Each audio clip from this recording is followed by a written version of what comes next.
Student, शुरुआत करते हैं आज की अपनी नई वीडियो की। और जैसा कि आप लोगों को पता है, हम एनसीईआरटी मैथ 10th क्लास का मैथ यहाँ पे आप लोगों को पढ़ा रहे हैं, जिसमें हमने प्रश्नावली 1.1 को कंप्लीट कर लिया है और उसी में आज नई कड़ी जोड़ने के लिए फिर से आप लोगों के सामने हाजिर हुए हैं। तो शुरुआत करते हैं आज की अपनी क्लास की, जिसमें हम आज पढ़ेंगे प्रश्नावली 1.2 को। और एक चीज समझना स्टूडेंट, प्रश्नावली 1.2 से एक क्वेश्चन आपके पेपर में कम से कम 5 नंबर का जरूर आता है और उससे कम भी आ सकता है, ठीक है। तो ये ध्यान रखना, ये बहुत ही इंपॉर्टेंट है ना, ये हमारे लिए बहुत ही इंपॉर्टेंट प्रश्नावली है। और जिस तरह का क्वेश्चन बोर्ड पे आपके सामने लिखा हुआ है √5 एक अपरिमेय संख्या है, इस तरह का क्वेश्चन तो आपको कहीं ना कहीं जरूर मिलेगा, ठीक है।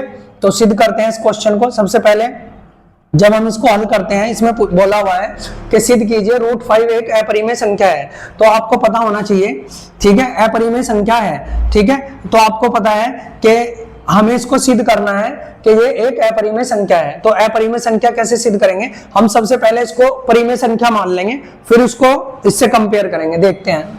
तो हाल में मैंने लिखा, माना √5 एक परिमेय संख्या है, ठीक है। इस तरह का क्वेश्चन आपको जब भी मिलेगा कि √5, यहाँ √2 भी हो सकता है, इसकी जगह √3 भी हो सकता है, इस तरीके से कुछ भी हो सकता है। तो इसी तरीके से आपको ये अपरिमेय है तो उसको आपको पहले परिमेय संख्या मानना है। ये बिल्कुल फिक्स है, इसको समझ लीजिए चाहे रट लीजिए, ठीक है। ये लिखना ही लिखना है, ये एक अपरिमेय, ये परिमेय संख्या है। और आपको पता है परिमेय संख्या वो होती है जो P/Q की फॉर्म में होती है। तो अगर √5 एक परिमेय संख्या है तो मैं क्या करूंगा, अगर √5 एक परिमेय संख्या है तो √5 बराबर होना चाहिए P/Q के, √5 बराबर होना चाहिए P/Q के। और जहां पर P और Q क्या होते हैं भैया, P और Q होते हैं पूर्णांक, P और Q होते हैं पूर्णांक। और एक चीज और, Q कभी भी यहाँ पे बराबर नहीं होता किसके, 0 के, ठीक है। Q कभी भी बराबर नहीं होता 0 के। तो अगर ऐसा है तो अभी मैं इसको सॉल्व करता हूं इक्वेशन को, ये गुना में जाएगा वहां, यानी मेरे पास जो बचेगा वो बचेगा P² Q√5। अच्छा, ठीक है। चाहे मैं इसको इधर लिख लूं, उससे कोई फर्क नहीं पड़ रहा क्योंकि दोनों बराबर में है। अब हमें यहां से क्या करना है, इसका रूट हटाना है। तो रूट हटाने के लिए मुझे क्या करना पड़ेगा, स्क्वायर। क्योंकि अगर मैं आपको बताऊं रूट, जैसे √x है, अगर इसका रूट हटाना है तो इसका स्क्वायर कर दीजिए तो ये रूट हट जाएगा। तो सेम वही विधि यहाँ पे हम यूज करेंगे।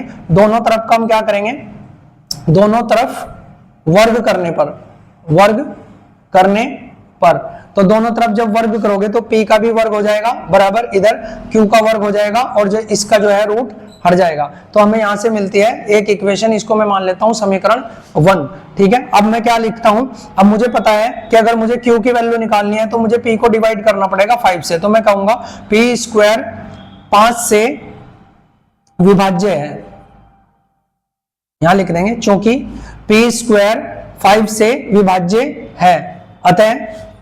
अतः P भी 5 से विभाज्य है ना, P भी 5 से क्या है, विभाज्य है। अब इसको सॉल्व करने के लिए मैं यहाँ पे आगे सॉल्व करने के लिए मैं P बराबर मान लेता हूं, P बराबर मान लेता हूं 5m। ये 5 तो लेना ही पड़ेगा, अगर क्वेश्चन में √2 है तो आपको 2m मानना पड़ेगा। अच्छा, m की जगह आप x भी मान सकते हैं, a भी मान सकते हैं, कुछ भी ये मान सकते हैं। तो अब मैं क्या करूंगा, अब मैं P का मान है ना, P का मान समीकरण 1 में रखने पर समीकरण 1 हमारी है, ठीक है। तो P का मान समीकरण 1 में रखते हैं। P का मान समीकरण 1 में, P का मान क्या है, 5m, यानी मैं यहां पे लिखता हूं 5m² बराबर Q² 5, ठीक है, Q² 5। अब यहां से मुझे क्या मिलेगा, जब इसका स्क्वायर करूंगा तो ये 25m² बराबर Q² 5, ठीक है। इस 5 से 25 कट जाएगा, जो बराबर के उधर होता है ना, तो उससे कट जाएगा 5 टाइम। तो यानी अब हमारे पास यहाँ पे क्या बचेगा, हमारे पास यहाँ बचेगा, Q को मैं इधर लिख लेता हूँ, Q² बराबर बचेगा हमारे पास 5m²। अब मुझे यहाँ से दिखाई दे रहा है कि Q² भी 5 से डिवाइड है, तो मैं यहाँ लिखूंगा चूंकि Q² 5 से विभाज्य है ना, Q² 5 से क्या है, विभाज्य है। अतः Q भी 5 से विभाज्य है। अब मुझे पता है, क्योंकि यह कथन विरोध उत्पन्न कर रहा है, विरोध उत्पन्न कर रहा है, ठीक है। इसलिए √5 एक परिमेय, अपरिमेय सिद्ध करना था ना, एक अपरिमेय संख्या है। तो उम्मीद है कि आप लोगों को ये क्वेश्चन बहुत अच्छे से समझ आ गया होगा, और ये समझना है, अगर एक बार में नहीं समझ आता तो आप इस वीडियो को रिवाइज करके देख सकते हैं, क्योंकि ये बहुत इंपॉर्टेंट क्वेश्चन है। बस इतना ध्यान रखना, अगर यहाँ √5 है तो आपको पेपर में क्या मिल सकता है, आपको पेपर में √7 मिल सकता है, √2 मिल सकता है, लेकिन तरीका उसका बिल्कुल यही रहेगा। ठीक है, तो आप इसका स्क्रीनशॉट ले लीजिए, फिर हम बात करते हैं नेक्स्ट क्वेश्चन की। चलो देखते हैं दूसरा क्वेश्चन। ठीक है, क्वेश्चन सारे इंपॉर्टेंट है, इस तरह का क्वेश्चन भी आपको पेपर में मिल सकता है।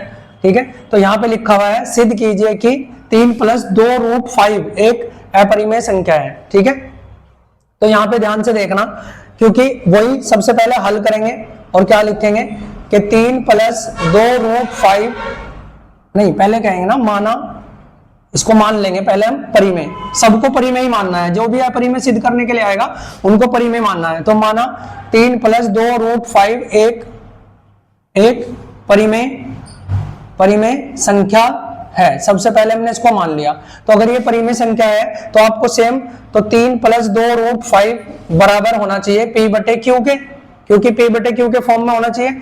और जहां ये लिखना है आपको, है ना, हर क्वेश्चन में आपको लिखना है, जब भी ऐसा क्वेश्चन है जहां P और Q पूर्णांक है और Q कभी भी बराबर नहीं होता 0 के, ये चीज तो आपको पता ही है, पता होना चाहिए। ठीक है, तो अब इसको सोल्व करते हैं। तो सोल्व करने के लिए हमें क्या करना है, इसको 3 को उधर लेके जाना है। तो मैं लिखूंगा 2√5 बराबर में P/Q, और ये जब 3 उधर जाएगा, बराबर के उधर कोई भी चीज जाएगा तो उसका साइन जो है चेंज हो जाएगा, तो ये -3 हो जाएगा।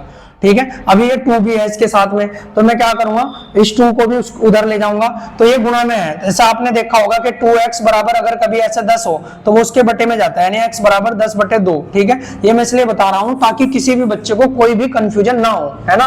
मेरा पर्पस यही है वीडियो बनाने का, ताकि मैं सारी चीजों को आपको आराम से समझा सकूं। तो मैं √5 लिख देता हूं, और ये जब बटे में जाएगा तो इसके भी बटे में जाएगा और इसके भी, तो P/2Q, है ना, -3/2, ये दोनों के बटे में जाएगा, है ना, इस तरीके से जाएगा। तो अब मैं यहां लिख सकता हूं, क्योंकि बताओ √5 नहीं, आपको पता है कि √5 एक अपरिमेय संख्या होती है, हमने पढ़ा था ना, वो पता है आपको, पिछली वीडियो देख लेना। √5 एक अपरिमेय संख्या है, परिमेय संख्या है, जबकि, है ना, जबकि P/2Q और 3/2, है ना, ये 3/2 हो गया ना, P/2Q और 3/2 क्या है, परिमेय संख्या है, परिमेय संख्या है। ठीक है, √5 एक अपरिमेय संख्या है, और ये क्या है, परिमेय संख्या है। तो इसका मतलब यह हुआ कि अतः बायां पक्ष बराबर नहीं है दायां पक्ष। ठीक है, तो बायां पक्ष बराबर नहीं है दायां पक्ष, यह है ना, क्योंकि यह कथन विरोध उत्पन्न कर रहा है, इसलिए 3 + 2√5 एक क्या है, अपरिमेय संख्या है। तो आपको इसका भी स्क्रीनशॉट लेना है। ठीक है, और अगर नहीं भी समझ में आता है तो आप कमेंट करके बताना, फिर देखते हैं क्या करना है, नहीं तो इसको आपको रिवाइज करके देखना है। तो नेक्स्ट क्वेश्चन शुरू कर। तो ठीक है स्टूडेंट, थर्ड क्वेश्चन देखते हैं हम। सिद्ध कीजिए कि निम्नलिखित संख्याएं अपरिमेय संख्या है, और ये थर्ड क्वेश्चन और फाइनल क्वेश्चन यानी लास्ट क्वेश्चन है, फिर ये प्रश्नावली क्या हो जाएगी, समाप्त हो जाएगी।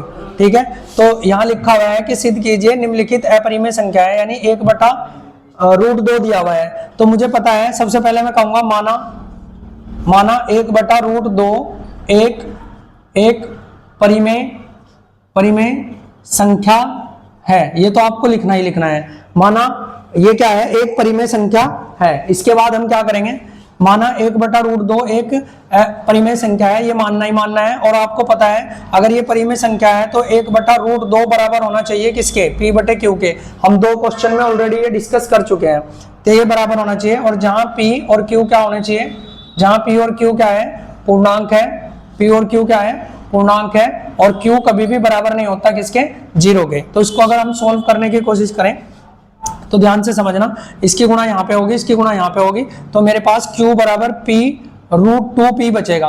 और अगर मुझे √2 का मान निकालना है तो P इसके अपॉन में चला जाएगा, ऐसे है ना। तो यानी √2 बराबर यहाँ पे हमारे पास Q/P आ जाएगा। अब यहाँ क्या लिखेंगे, हम लिखेंगे यहाँ पे, अतः √2 एक अपरिमेय संख्या है, अपरिमेय संख्या है। हमें पता है √2 क्या होती है, एक अपरिमेय संख्या है।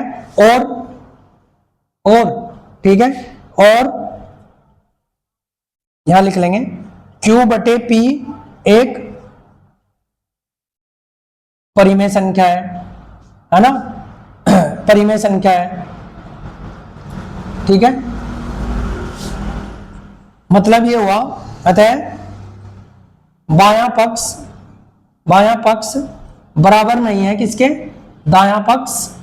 फिर आप वही सेम वही लिख सकते हैं इसमें, बायां पक्ष बराबर नहीं है दायां पक्ष, है ना, बायां पक्ष बराबर नहीं है दायां पक्ष। फिर क्या लिखेंगे आप, फिर इसमें आप लिख सकते हैं यह कथन विरोध उत्पन्न कर रहा है, कर रहा है, इसलिए अतः कौन सी थी संख्या, 1/√2 एक अपरिमेय संख्या है, ठीक है। इस तरीके से हमारा ये क्वेश्चन भी कंप्लीट हो जाता है, ठीक है ना। इस तरह से हमारा ये क्वेश्चन भी कंप्लीट हो जाता है। अब आपको क्या करना है, इसका भी स्क्रीनशॉट लेना है। अब हम दूसरा क्वेश्चन डिस्कस करते हैं जल्दी से, ठीक है। दूसरा क्वेश्चन हमारा क्या है, देखना। दूसरे क्वेश्चन में लिखा हुआ है, दूसरे क्वेश्चन में है कि इसको भी ऐसे ही करेंगे। माना 7√5 एक परिमेय संख्या है, परिमेय संख्या मान के ही हल करना है, संख्या है। अगर ये परिमेय संख्या है तो क्या होना चाहिए, तो 7√5 बराबर होना चाहिए किसके, P/Q के। आपको पता है क्या लिखना है कि P और Q पूर्णांक है और Q बराबर नहीं है किसके, 0 के। इसको मैं थोड़ा जल्दी लिख देता हूं, ठीक है, क्योंकि ये तो आपको पता ही चल गया। अगर ये पूर्णांक है तो अब क्या होगा बताओ, अब क्या होगा, इसके बटे में हम 1 मान लेते हैं, ये यहाँ जाएगा, ये यहाँ जाएगा, तो फिर हमारे पास बचता है 7√5Q बराबर P, है ना। ये P 1 के साथ गुणा में जाएगा ना। अब क्या होगा, अब √5 तो यही रखना है हमें, है ना। ये 7 को मैं कहाँ ले जाता हूँ, 7 इसको इसके बटे में ले जाता हूँ, है ना। तो अब मुझे क्या मिलेगा, यहाँ से मुझे मिलेगा √5 बराबर, है ना, √5 बराबर क्या मिलेगा, Q/7P, है ना, 7P। तो √5 बराबर मिल जाएगा Q/7P। कुछ गलत लिखा गया क्या, 7√5 बराबर है P/Q के, ये बटे में जाएगा, ये यहाँ जाएगा, ठीक है। और यहाँ पे हमारा 7 क्या आ गया, 7√5 आ गया, ठीक है। तो जो कि जाएगा इसके बटे में, ठीक है। ये 7Q है ना, इसको बटे में ले जाओ, ये तो डायरेक्ट भी हम रख सकते थे वैसे, ठीक है। तो ये ध्यान रखना आपको कि हमारे पास क्या बचा, हमारे पास जो बचा, ये थोड़ा यहाँ से गलत हो रहा है ना। ये क्या करना था हमें क्या करना था, देखो अगर मैं चाहूँ तो इसको डायरेक्ट भी रख सकता हूँ, 7 को बस आप उधर ले जाओ, है ना, 7 को आप उधर ले जाओ, तो हम ऐसे भी कर सकते हैं, नॉर्मली इतना घुमाने की जरूरत नहीं है। तो मैं 7 को यहाँ ले जाता हूँ, तो मुझे मिलेगा √5 बराबर P/Q, 7 यहाँ पे आ जाएगा, 7 कहाँ पे आ जाएगा, यहाँ। तो अब हम यहाँ बोल सकते हैं कि √5 एक अपरिमेय संख्या है, √5 एक अपरिमेय संख्या है, तथा P/7Q एक परिमेय संख्या है। क्या है, परिमेय संख्या है, क्योंकि परिमेय संख्या होती है जो P/Q की फॉर्म में हो, परिमेय संख्या है, ठीक है, इसलिए हम यहां क्या बोल सकते हैं, बायां पक्ष है ना बराबर नहीं है किसके, दायां पक्ष बराबर नहीं है दायां पक्ष। अतः यह है कथन विरोध उत्पन्न कर रहा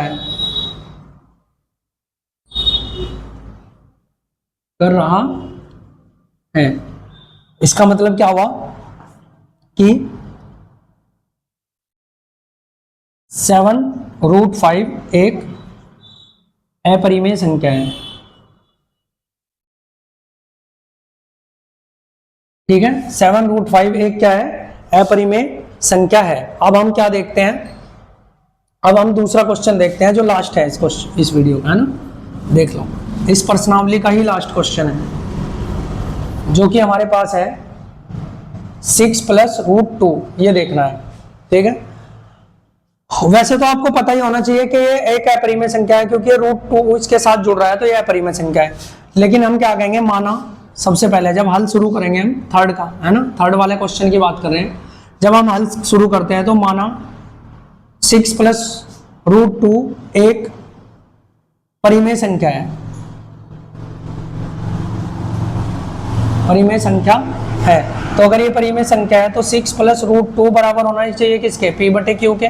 और जहां आपको पता है p और q क्या है, p और q पूर्णांक है और q बराबर नहीं है किसके, 0 के। ये चीजें आपको पता है। तो जब ऐसा है तो अब क्या करेंगे, हम इसको उधर ले जाएंगे, है ना, इसको कहां ले जाएंगे, उधर। तो √2/p/q ये उधर जाएगा तो ये -6 हो जाएगा। ये क्या हो जाएगा, -6 हो जाएगा। तो अब हम यहां से कह सकते हैं कि √2 एक अपरिमेय संख्या है। √2 क्या है, एक अपरिमेय संख्या है, जबकि, है ना, जबकि p/q -6 एक परिमेय संख्या है। और जैसा कि हम बार बार ये लिख रहे हैं दोबारा से, फिर बायां पक्ष बराबर नहीं है दायां पक्ष, है ना। अतः यह कथन विरोध उत्पन्न कर रहा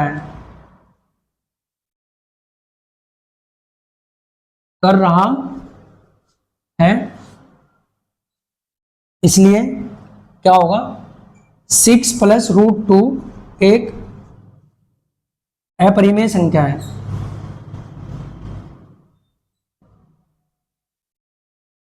ठीक है, तो इस तरीके से स्टूडेंट हमने बहुत जल्दी में और बहुत ये चाहा है कि आपको समझ भी आ जाए, है ना, और वीडियो का लेंथ भी ज्यादा ना हो और सारी चीजें आराम से क्लियर हो जाए। इस तरह से हमारी यहाँ पर ये प्रश्नावली क्या होती है, कंप्लीट हो जाती है। तो 1.2 हमने फिनिश कर लिया है। अब हम नेक्स्ट वीडियो में देखते हैं क्या पढ़ाना है, नेक्स्ट लेक्चर जो भी होगा। तो आपसे बस यही रिक्वेस्ट है कि आप वीडियोस को पूरा देखा करें और सारी चीजों को नोट करना है, स्क्रीनशॉट लेना है, ताकि आपकी तैयारी बहुत अच्छे तरीके से हो सके। क्योंकि आपके लिए एक वीडियो तैयार करने में काफी मेहनत लगती है और उसके बदले में बस आपसे एक लाइक चाहिए। आप लाइक भी कर दिया करें, कमेंट करके बता दिया करें वीडियो कैसी लग रही है। ठीक है, और कुछ स्टूडेंट्स के मुझे मैसेज मिल रहे थे कि सर 11th का मैथ शुरू करना है, तो जल्द ही या तो कल को आपको शायद मैथ की क्लास मिल जाए 11th की, तो आप तैयार रहें। ठीक है, तब तक आप लोगों को ये सारी वीडियोस देखनी है और अच्छे से तैयारी करनी है। तो ठीक है स्टूडेंट, मिलते हैं नई वीडियो में, जब तक के लिए गुड बाय।